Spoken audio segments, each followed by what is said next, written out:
우리 이제 3월 마지막 주에 고난주간 특세가 있는데요. 항상 성가대가 하고 안수집사회가 하고 또 권사회가 하는데 제가 지난번에 어디 한다고 말씀드렸죠? 기억하세요? 수요일날? 네. 셀 리더 강사 되게 잘하셨잖아요. 하신다고 말씀드렸고 오늘 이제 이 남전교회가 추가되었습니다. 아멘? 회장님이 아멘 하시면 됩니다. 예, 그래서 우리 이제 특송이 목요일까지 다 채워졌는데 너무너무 은혜스럽고 감사합니다. 오늘 또 석사대회가 있기 때문에 또 제가 보통은 설교 원고를 이렇게 2장 정도 준비를 하는데 오늘은 1장만 준비했습니다. 예, 좋으시죠? 그리고 꼭 참여하시고요. 또 상품도 많고 간식도 많습니다. 여러분 꼭 기억해 주시기 바랍니다. 우리 한번 옆에 분과 인사하실 때 주님이 주시는 힘으로 강건해집시다. 이렇게 인사하겠습니다. 주님이 주시는 힘으로 강건해집시다. 아멘. 아멘. 여러분 기억이 나실지 모르겠지만 우리가 지금 계속해서 믿음의 사람들 시리즈를 말씀을 듣고 있는데 모세 5번째 시간입니다. 그리고 모세는 한 번 정도 더 하면은 마무리 되게 되는데요. 오늘은 믿음으로 건너는 이스라엘의 또한 2번째 그런 시간입니다. 여러분 세상 사람들과 믿음의 사람들의 차이가 무엇이냐면 굉장히 간단합니다. 보이지 않지만 분명히 계시는 하나님을 믿는가, 이것이 세상 사람들과 믿음의 사람들의 차이입니다. 보이는 것만 의지하고 보이고 만져지는 것만 확신하는 세상 사람들과는 달리 보이지 않지만 분명히 계시고 보이지 않지만 모든 것을 주관하시고 보이지 않지만 보이는 것보다 더 강력하신 능력의 하나님을 믿느냐, 그것이 세상 사람들과 믿음의 사람들의 차이인 것입니다. 보이는 물건, 보이는 물질, 보이는 사람, 측정 가능한 과학적인 지식과 내가 이해 가능한 나의 지성적인 것과 나의 경험적인 것만을 의지하고 나아가느냐, 아니면 내가 이해하지 못하고 내 사리 분별에 맞지 않더라도 보이지 않는 그 하나님의 영적인 은혜를 내가 믿음으로 나아가고 있느냐. 여러분 보이는 것을 믿는 것은 너무나 쉽습니다. 내가 이해되고 내가 판단 가능한 것만 믿는 것은 너무나 쉽습니다. 누구나 할 수 있습니다. 그러나 보이지 않는 것을 믿는 것은 믿음밖에는 다른 재간이 없습니다. 믿음밖에는 보이지 않는 그분을 만날 재간이 없고, 믿음밖에는 내가 이해되지 않지만 분명히 계시고 역사하시는 그분을 우리가 의지할 수 있는 것은 믿음이라고 하는 것 외에는 아무런 능력이 없음을 우리가 기억해야 합니다. 그래서 여러분 세상 사람들에게, 믿음이 없는 사람들에게 내가 본 것, 내가 경험한 것, 내가 체험한 것, 영적인 것, 보이지 않지만 분명히 있는 그 하나님을 내가 소개한다고 해서 그들이 이해할 수 없습니다. 왜냐하면 그것은 믿음으로만 가능하기 때문에 그렇습니다. 여러분 그렇다면 믿음의 사람들끼리도 차이는 있습니다. 믿음이라고 다 같은 믿음이 아닙니다. 무엇에 대한 차이일까요? 그것은 하나님의 말씀을 믿는 정도의 차이입니다. 그것이 신앙의 차이이고 그것이 우리의 믿음의 분량의 차이입니다. 어떤 분들은 하나님의 말씀이 떨어지면 100% 있는 그대로 믿습니다. 내 이해가 안 되고 내 형편이 안 되고 내 상황이 안 되지만 내가 보기에는 아닌 것 같지만 그럼에도 불구하고 하나님의 말씀이 선포되면 그것을 그대로 믿느냐, 아니면 이해되는 만큼만, 상황이 되는 만큼만, 내가 판단이 되는 만큼만 믿느냐, 따르느냐, 순종하느냐, 이것이 우리 믿음의 사람들 안에서도 그 사람의 믿음의 분량이요, 영적인 깊이의 차이이며 그것이 우리의 하나님 앞에 나아가는 그 우리의 신앙의 모습의 차이가 되게 됩니다. 여러분 그것의 차이가 하나님에 대한 기도의 차이와 하나님에 대한 헌신의 차이와 하나님에 대한 예배의 차이로 드러나게 됩니다. 하나님의 말씀이 있는 그대로 이루어질 것을 믿지 못한다면 참 우리의 예배가 안타깝습니다. 우리가 말씀을 보고 말씀을 읽고 말씀을 듣지만 내가 들을 때 그 말씀이 그대로 이루어질 것에 대해서 믿음이 부족하다면, 어느 정도만 그것이 이루어질 것이라고 믿는다면, 아니면 내가 이해하는 정도에서만 그것이 이루어질 것이라고 믿는다면 우리의 신앙생활이 얼마나 안타깝습니까? 바라기는 여러분, 하나님께서 우리에게 주시는 말씀은 있는 그대로 선포되는 그대로 이루어질 것을 믿으시기 바랍니다. 그것이 분명할 때 우리의 믿음의 순도는 올라갑니다. 우리의 믿음의 퀄리티, 그 가치는 올라간다는 거예요. 결국은 하나님께서 우리에게 주시는 말씀을 내가 얼마나 그것을 그대로 이루어질 것이라고 믿는 정도의 차이가 결국 우리의 신앙의 차이가 된다는 그러한 말씀입니다. 여러분, 무엇이 하나님의 말씀입니까? 우리가 계속 하나님의 말씀하고 있는데 무엇이 하나님의 말씀입니까? 어떤 분들은 성경이 하나님의 말씀입니다 이렇게 말할 수 있습니다. 물론 맞습니다. 성경이 하나님의 말씀입니다. 그러나 하나님의 말씀에는 조금의 차이가 있습니다. 한 5가지로 구분될 수 있는데요. 여러분, 성경이 없던 시절에는 그러면은 하나님의 말씀은 성경이 아니었습니다. 그렇죠? 첫 번째로 하나님의 말씀은요, 하나님께서 직접 하신 말씀이 하나님의 말씀입니다. 하나님이 천지 창조 시에 우주 만물에 대해서 말씀하셨습니다. 빛이 있으라 선포하셨고 말씀하셨습니다.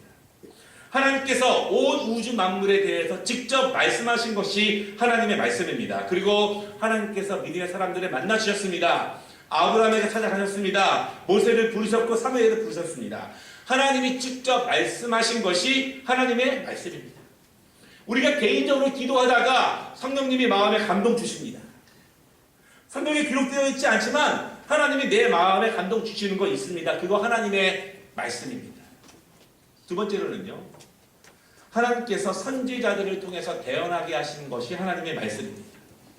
하나님은 직접적으로 말씀하시지만 어떨 때에는 하나님의 종 선지자를 통해서 하나님의 그 말씀을 전하게 하십니다. 하나님은 그 선지자의 입술을 사용하신 것입니다.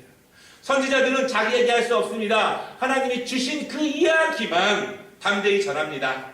내가 전하다가 죽게 되어도 고통을 당한다 할지라도 그것이 하나님의 말씀이라면 그대로 전해야 합니다. 그것이 하나님의 말씀이라고 하는 증거가 있는데요. 선지자들이 전한 하나님의 말씀은 그대로 이루어졌습니다. 그것이 하나님의 말씀입니다. 세 번째 하나님의 말씀은요, 예수님이 가르치신 모든 것이 하나님의 말씀입니다. 예수님은 천국 복음을 가르치셨습니다. 그것을 설명하셨습니다. 때로는 우리가 이해하지 못하게 비유로 말씀하셨지만 때로는 우리가 이해할 수 있도록 이야기를 통해서 자세히 말씀해 주셨습니다. 예수님은 최대한 하나님의 말씀을 우리가 그대로 받고 그 생명의 말씀에 힘입어서 하나님의 강건한 제자가 되도록 우리에게 말씀을 주셨습니다. 우리가 어떻게 살아가야 되느냐, 어떻게 기도해야 되느냐, 우리가 귀처럼 소금처럼 어떻게 감당해야 되느냐에 대해서 예수님이 구약의 말씀을 하나하나 자세하게 풀어서 우리에게 알려주신 천국 가는 그 과정의 말씀이 바로 하나님의 말씀입니다. 네 번째 하나님의 말씀은요, 예수님의 제자들과 사도들이 선포한 말씀도 하나님의 말씀입니다. 사도들과 제자들은 예수님께서 가르치신 것을 그대로 보았습니다. 그리고 그 말씀을 전합니다. 예수님은 그 제자들에게 그 말씀을 전하라고 위탁하셨습니다. 제자들은 그 이야기를 전했습니다. 내 이야기가 한 것이 아니라 다른 이야기를 전했다는 것이죠. 여러분, 사실 제가 말씀을 전하면서 좀 고민이 있는데 이런 고민이에요. 저는 비교적 젊지 않습니까? 그런데 많은 설교 말씀들을 듣다 보면은 재밌는 얘기도 많이 하시고 웃기는 얘기도 많이 하시고 그런 이야기와 설교를 저도 많이 들어요. 그런데 저는 이런 고민이 있어요. 예수님께서 사도 바울이 제자들이 설교하실 때 농담도 하고 유머도 하고 조크도 하고 장면 좀 깨게 하면서 말씀을 전했을까? 제 생각에는 안 그런 것 같아요. 안 그런 것 같아요. 물론 성도들의 차이가 있고 믿음의 분량의 차이가 있고 집중력의 차이가 있기 때문에 요즘은 그렇게 하기도 하지만 최소한 하나님께서 저에게 주신 사명은 꼭 그것은 아닌 것 같습니다. 제가 말씀을 전할 때 재미있게 유쾌하게 전하지는 못하지만 하나님께서 또 저에게 주시는 것은 목회자로서 기도하면서 우리 교회에게 필요한 영적인 말씀을 주시는 겁니다. 제가 기도하는 것은 이것입니다. 하나님, 우리 교회 성도들에게 한 발 앞서 바라볼 수 있는 소망을 선포하게 하시고 지금 현재 머무르는 것이 아니라 우리가 한 발 더 뛰어갈 수 있고 한 번 더 노력할 수 있고 한 번 더 나아갈 수 있는 그 바로 앞에 있는 표대에 대해서 말씀을 전할 수 있도록 도와주시옵소서. 왜냐하면 우리가 그대로 머물러 있으면 안 되기 때문입니다. 힘들고 지치고 어렵지만 그럼에도 불구하고 우리 각각 성도들이, 가정들이, 교회가 조금 더 앞의 것을 바라보면서 소망을 바라보면서 희망을 바라보면서 나아갈 수 있도록 우리에게 하나님께서 은혜 주시기를 원하기 때문입니다. 여러분, 예수님과 사도들, 그 제자들이 전한 말씀이 하나님의 말씀인 것을 믿으시기를 바랍니다. 그리고 이 모든 것들이 모여진 말씀이, 제일 마지막에 모여진 말씀이 하나님의 이 성경 말씀인 것입니다. 여러분, 말씀드렸습니다. 세상 사람들과 믿음의 사람들의 차이는 무엇인가? 그리고 하나님의 사람들 안에서의 믿음의 차이는 무엇으로 구분되어지는가? 오늘 본문 말씀이 너무나 중요합니다. 왜냐하면 하나님의 말씀이 선포되었습니다. 이스라엘 백성들에게, 믿음의 사람들에게 선포된 것입니다. 새로운 말씀입니다. 전혀 듣지도 못한 거예요. 한 번도 상상하지 못한 말씀이 선포되었습니다. 한 번도 예상하지 못한 말씀이 선포되었습니다. 과학적이지도 않습니다. 될 것 같지도 않아요. 그런데 선포된 것입니다. 무엇이라고 선포되었느냐? 건너라! 바다지만 육지처럼 생각하고 건너라! 이렇게 선포된 것입니다. 여러분, 믿어지십니까? 이해가 되십니까? 내 지식적으로, 내 경험적으로 그런 적이 있습니까? 한 번도 그런 적이 없습니다. 그러나 하나님께서 그의 사랑하는 백성을 구원하시는 길이에요. 여러분, 사실은 그 방법 외에는 구원의 길이 없습니다. 하나님께서 선포하십니다. 건너라. 육지처럼 생각하고 건너라. 믿으십니까? 그것이 믿음입니다.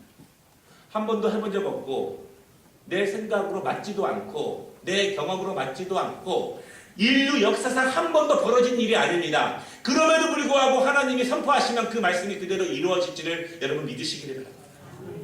여러분, 순종은요 100% 확신 갖고 하는 거 아닙니다. 제가 아무리 생각해봐도 저 스스로도 100% 확신 갖고 순종하지 못합니다. 의심하고 순종합니다. 의심하고 정말 될까? 망설이면서 그래도 뾰족할 수가 없으니까 순종밖에는 다른 수가 없기 때문에 순종하지 않으면 내 마음이 계속 불편하고 우리 금요일날 말씀 나누는 것처럼 계속 영적인 어둠이 있고 영적인 침체가 내 안에 있기 때문에 저도 그것을 몇 번 반복하다 보면 압니다. 이거 빨리 순종하지 않으면 내 마음에 자유함이 없다는 것을 알아요. 많은 경험을 통해서. 그래서 저는 그냥 일찌감치 순종하려고 노력을 많이 합니다. 의심 가지고 100% 확신하지 않지만 그래도 믿음으로 말씀에 의지해서 순종합니다. 그때 홍해 바다가 열리게 됩니다. 하나님의 말씀은 선포되면 그대로 이루어지심을 여러분 믿으시기 바랍니다. 애굽 사람들은 어떻게 되었지요? 하나님의 말씀을 시험하다가 이스라엘 백성들은 건넜습니다. 우리도 건널 수 있을까? 정말 그 길이 계속 열릴 수 있을까? 시험하다가 망설이다가 바로 그 물에 빠져 죽었다. 이렇게 말씀하고 있습니다. 바라는 여러분, 우리가 사람이기 때문에 100% 확신 갖고 순종하는 사람 아무도 없습니다. 바라기는 의심돼도 순종하시기를 바랍니다. 망설여도 발을 내디뎌서 건너시기를 바랍니다. 한 발만 내디뎌 보세요. 한 발만 내디뎌 보면 그 길이 열려지고 그 길이 갈라집니다. 한 발 내디뎌 믿음으로 순종하며 하나님의 말씀이 그대로 이루어짐을 믿고 나아갈 때 하나님이 우리를 강건하게 하시고 우리를 통해서 애굽 사람들을 부끄럽게 하시고 우리를 통해서 너희가 바로 나의 사람이다. 내가 너희의 하나님이다. 보여주심을 믿으시기 바랍니다. 우리 오늘 이 남전교회가 그러한 은혜가 임하기를 주님의 이름으로 축원합니다. 기도하겠습니다.